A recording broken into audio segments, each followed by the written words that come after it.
GATE 2021 Civil Engineering Set 2 Question 48.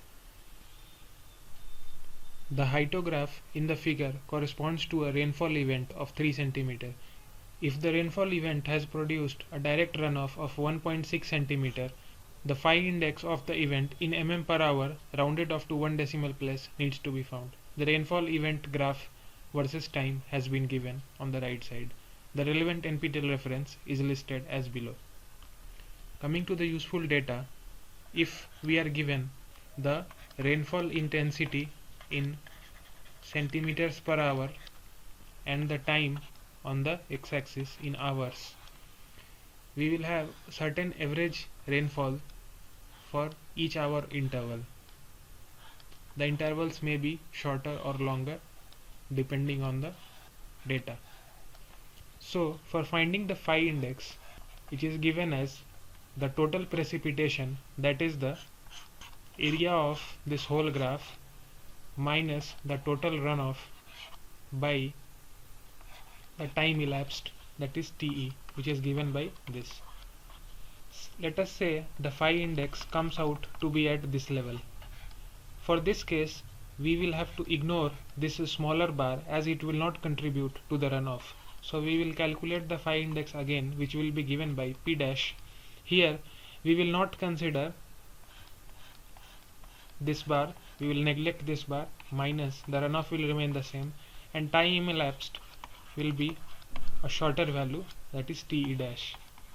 After repeating this process, if the Phi-index comes somewhere here, nextly we will remove this bar from the calculation and calculate Phi-index again.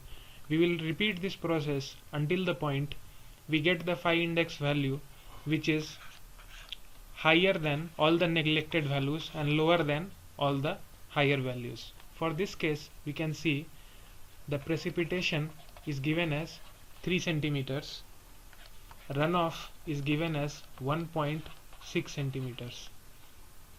The precipitation, that is 3 centimeters, would be the area of all these bars together.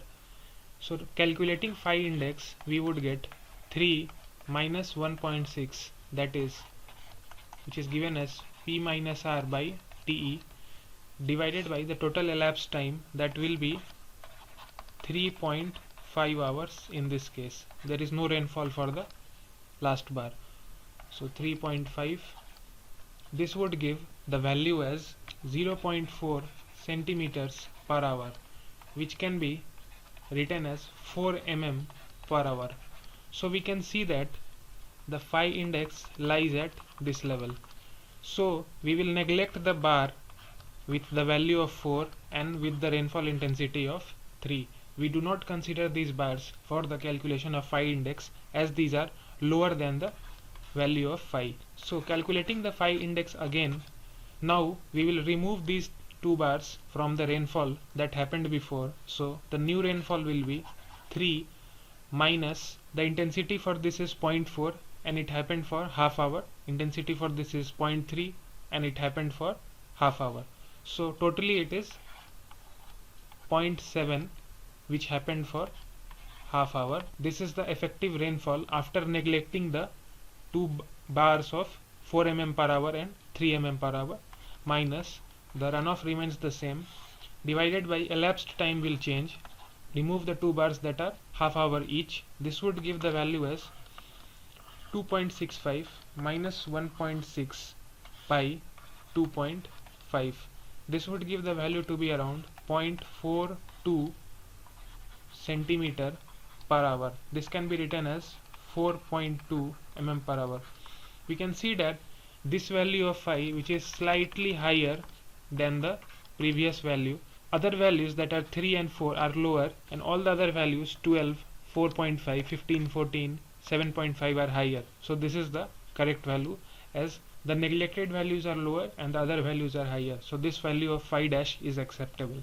So the hyetograph was given with rainfall intensity versus time. The direct runoff was mentioned. The Phi-index was found out as 4.2 mm per hour. The relevant NPTEL reference has been listed.